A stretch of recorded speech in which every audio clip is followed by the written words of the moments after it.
Assalamualaikum warahmatullahi wabarakatuh. Alhamdulillah, salatu wassalamu ala rasulillah, amma ba'd. Kaum muslimin yang dirahmati Allah subhanahu wa ta'ala, kabar gembira datang dari saudara muslim kita di Papua. Kabar gembira untuk semua kaum muslimin yang selama ini mempunyai persepsi bahwasanya penduduk Papua itu adalah mayoritas orang-orang Nasrani. Akan tetapi perlu diketahui bahwasanya ternyata agama pertama yang masuk ke Papua itu adalah agama Islam. Kita simak dulu video. Oke sahabat semuanya, saat ini saya bersama Ustadz Sakban Sangaji. Ya, beliau adalah Ketua Majelis Ulama Indonesia Kabupaten Tambrau. Ya, Tambrau. Mungkin banyak orang yang belum mengenal apa tuh Tambrau. Ya, Tambrau itu di mana ya? Tambrau adalah salah satu kabupaten berbatasan dengan Kabupaten Manokwari dan sebelah timur berbatasan dengan Kabupaten Sorong. Itulah lebih dikenal dengan Kabupaten Hutan dan Laut Konservasi. Oh, berarti dia di tengah-tengah Provinsi Papua Barat. Iya, berada di jadi daripada barat Tambrau adalah utara Tambrau adalah Kabupaten Manokwari dan selatan Tambrau adalah Kabupaten Sorong. Dan dikenal adalah Kabupaten Konservasi. Ya. Itulah Kabupaten Tambrau. Mempunyai gunung yang begitu liku-liku dan punya laut yang indah. Di situ terkenal dengan wisata atau penyu belimbing. Oh, penyu. Hanya satu-satu di Indonesia penyu belimbing, yaitu bisa bertelur dari Amerika, Kutub Utara dan sampai di Kutub Timur di Kabupaten Tambrau. Masya Allah. Pak Ustadz, begini, ini kan kita berada di Raja Ampat ya, di Piai Nemo ini. Ya. Di tempat ini saya mau bertanya sama Ustadz ini, karena banyak orang yang beranggapan bahwa orang Papua itu tidak ada yang Muslim. Ya, begitu. Ya. Sedangkan kan ya, Pak Ustadz ini adalah perawakan asli, orang kalau lihat ini pasti Papua. Ya. Tapi kok bisa pakai songkok begitu? Ya. Jadi saya jelaskan pada teman-teman media dan semuanya bahwa itu karena ketinggalannya mempelajari sejarah. Oh, begitu. Dan kemungkinan besar sejarah dirubah. Begitu. Yang bunuh hak, namanya hak, pertama kali ada di wilayah pesisir tanah Papua ini adalah Islam.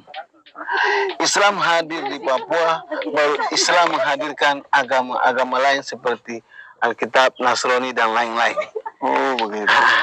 Maka pesisir Papua ini dulu adalah penguasa atau pengantar dari Sultan Tidore, sehingga menyebarlah Islam di pulau-pulau pesisir pantai bagian Papua, sehingga nanti ketika datang Injil barulah dibawa ke bagian pegunungan-pegunungan. Maka kebanyakan di pegunungan-pegunungan itu saudara kita Papua menganut agama Kristen. Seperti itu. Jadi yang tidak paham sejarah mereka bilang Papua nggak ada Islam, padahal harusnya duluan Islam di Papua. Oh, karena kita yang menerima Injil masuk, kita yang membawa orang Injil ke gunung. Dulu mereka nggak mau terima Injil kalau di posisi Tambur sana, mereka tolak. Tapi moyang saya, kakek saya maksa kita bawa Injil bersama orang Injil, kasih. Begitu baiknya orang Islam dahulu membawa dan menolong orang untuk memeluk Injil. Dan sekarang jangan memutar balik fakta sejarah. Berterima kasihlah kepada orang terdahulu begitu akrab, kerukunan, toleransi yang baik, tidak memandang ras, tidak memandang suku, tidak memandang segi, tapi bertoleransi yang baik, berakrab yang baik sehingga membangun suasana harmonis. Dengan zaman ini karena perubahan media sosial dan macam-macam kepentingan politik kelompok, akhirnya memecah belah-belah umat dengan mengarang-arang cerita dan menutupi sejarah-sejarah. Seperti itu. Oh iya, ini baru kita tahu ini. Berarti kalau orang Papua Muslim, orang tuh beranggapan, oh ini mualaf ini. Oh tidak ya? Tidak. Tidak ya? Ada sebagian yang kembali kepada jalan lama awal. Terus kalau di Tambrau sendiri yang Muslim itu banyak suku asli. Di Tambrau kita yang Muslim di pesisir pantai sebagian, ada di pegunungan sebagian, tetapi sebagian besar adalah saudara kita dari kaum Nasrani. Jadi mayoritas itu Dan berdampingan akur ya. Luar Ya, tapi biasa. kita dahulu bahwa kita yang duluan, kita yang membawa mereka, kita yang juga mengangkat mereka, berikan pendidikan dan mahal mereka pada pemerintah, dan kita sampai saat ini wujud hidup toleransi, kebersamaan, dan rukun. Harapan saya, teman-teman semua, mari kita dukung kelestarian lingkungan Papua Barat dengan membina, mengembangkan Islam di Papua Barat, dan bantu mendorong majunya Islam di Papua, karena kami orang Papua sendiri membutuhkan dukungan, saudara, dukungan doa, dukungan moral, dan diri untuk membantu dakwah Islam di khususnya Kabupaten Tambrau. Masih banyak perlu bantuan saudara, terutama pembangunan masjid dan musola. Butuh Tentunya saluran tergadai ya. tangan saudara-saudara sekalian. Hai kaum muslimin dan muslimat, hormat. Assalamualaikum warahmatullahi wabarakatuh. Saya Ketomui Kabupaten Tambrau. Salam. Sampai jumpa di Tambrau. Terima kasih Ustaz. Ini sekretaris. atas waktunya. Sekretaris ini. Ini sekretaris sama. Ini sekretaris MUI Sekretaris Kabupaten Tambrau. Kabupaten Tambrau. Dia orang asli Pegunungan Kabupaten Tambrau. Dia memeluk Islam karena, coba jawab, yakin dengan kalimat La ilaha illallah, bahwa Islam yang pertama masuk di Papua benar, baru Islam mengantarkan Injil benar.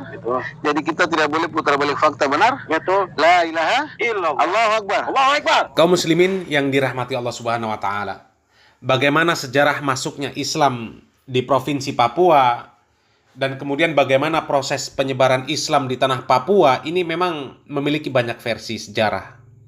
Dan mereka orang-orang dari kalangan ahli sejarah ini mereka belum menemukan kesepakatan dan juga belum bisa memastikan tentang kapan dan bagaimana Islam masuk di tanah Papua.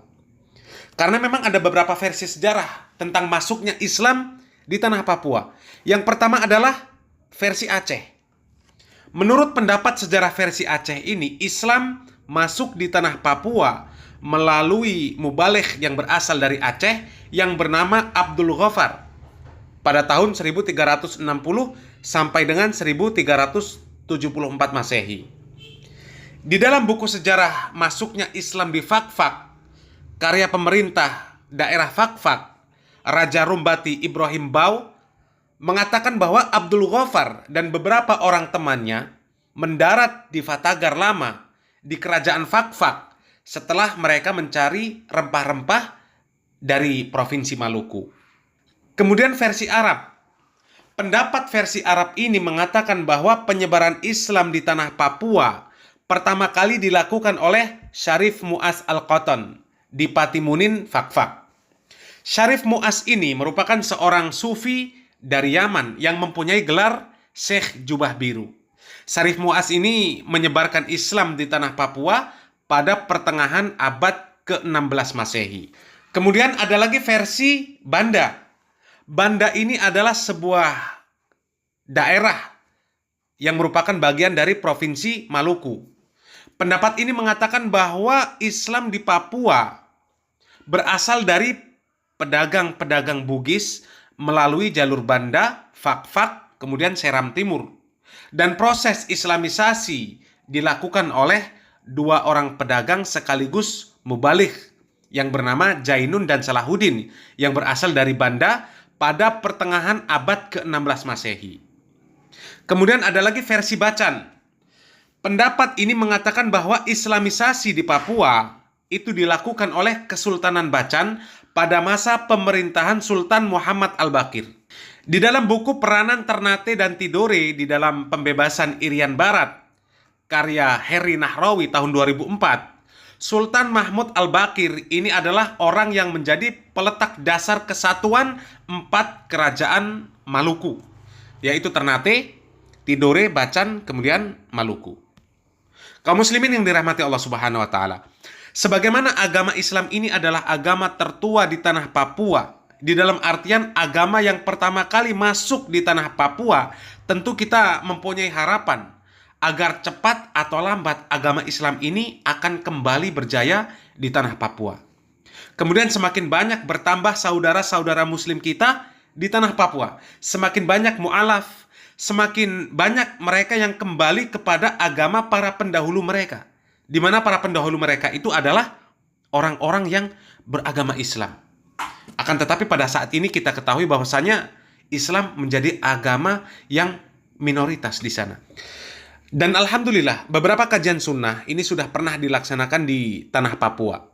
Dan kita berharap, kita mendoakan semoga Allah Subhanahu wa taala memberikan kemudahan mereka para asatidz yang berdakwah di atas sunnah agar dakwah mereka semakin meluas, dimudahkan oleh Allah Subhanahu wa taala untuk berdakwah sampai ke pedalaman tanah Papua.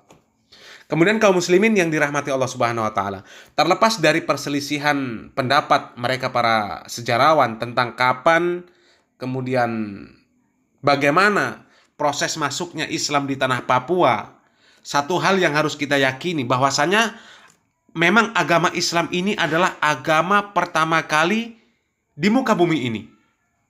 Dari sejak zaman Nabi Adam alaihissalam sampai dengan Nabi kita Muhammad sallallahu alaihi wasallam, agama mereka itu adalah satu, yaitu agama Islam. Hanya saja syariat yang mereka bawa itu berbeda-beda. Allah Subhanahu wa taala mengatakan di dalam Al-Qur'an, "Wa ma arsalna min qablika mir rasulin illa nuhi ilai annahu la ilaha illa ana fa'budun."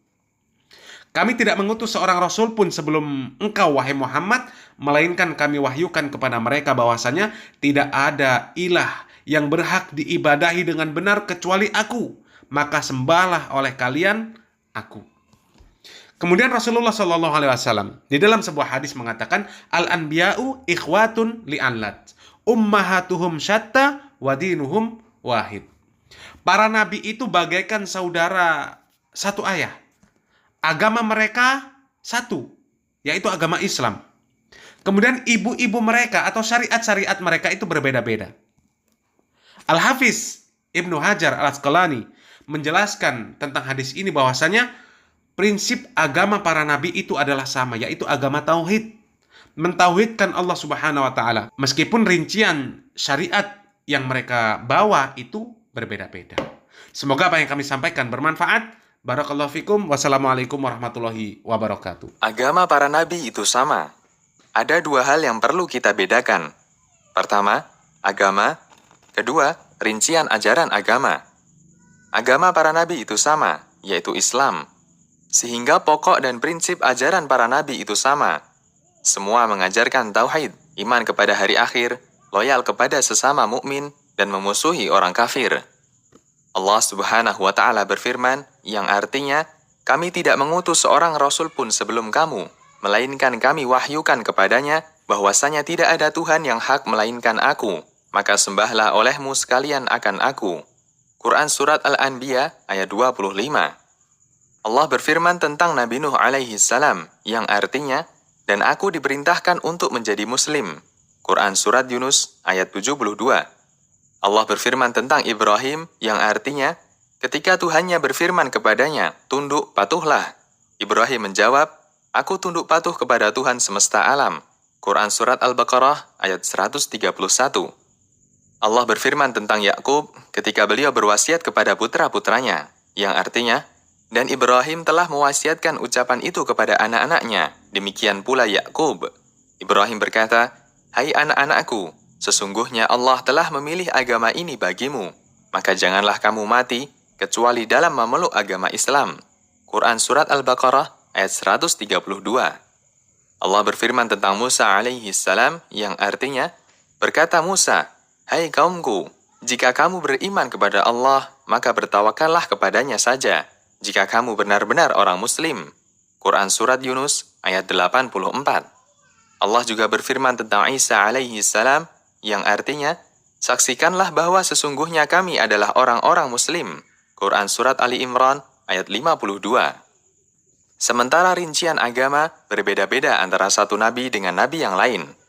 Dahulu, dalam syariat Nabi Musa alaihi salam, lemak sapi dan kambing diharamkan. Dalam syariat Nabi Muhammad sallallahu alaihi wasallam dihalalkan. Allah berfirman, yang artinya, kepada orang-orang Yahudi, kami haramkan segala binatang yang berkuku dan dari sapi dan domba. Kami haramkan atas mereka lemak dari kedua binatang itu, selain lemak yang melekat di punggung keduanya atau yang di perut besar dan usus atau yang bercampur dengan tulang.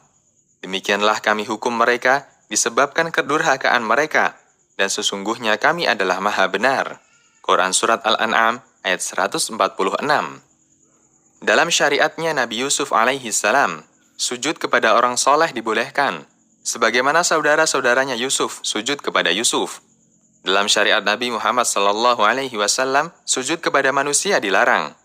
Nabi SAW bersabda, yang artinya, seandainya aku boleh menyuruh seorang sujud kepada seseorang, maka aku akan perintahkan seorang wanita sujud kepada suaminya. Hadis riwayat Tirmidzi, Ibnu Hibban, dan disahihkan Syu'aib Al-Arnaud. Nabi SAW menegaskan bahwa agama para nabi itu sama. Nabi SAW bersabda, yang artinya, para nabi itu ibarat saudara seibu. Ibu mereka berbeda-beda, agama mereka adalah satu. Hadis riwayat Bukhari dan Muslim. Al-Hafidz Ibnu Hajar menjelaskan hadis ini. Makna hadis bahwa prinsip agama para nabi itu sama, yaitu tauhid, meskipun rincian syariatnya berbeda-beda.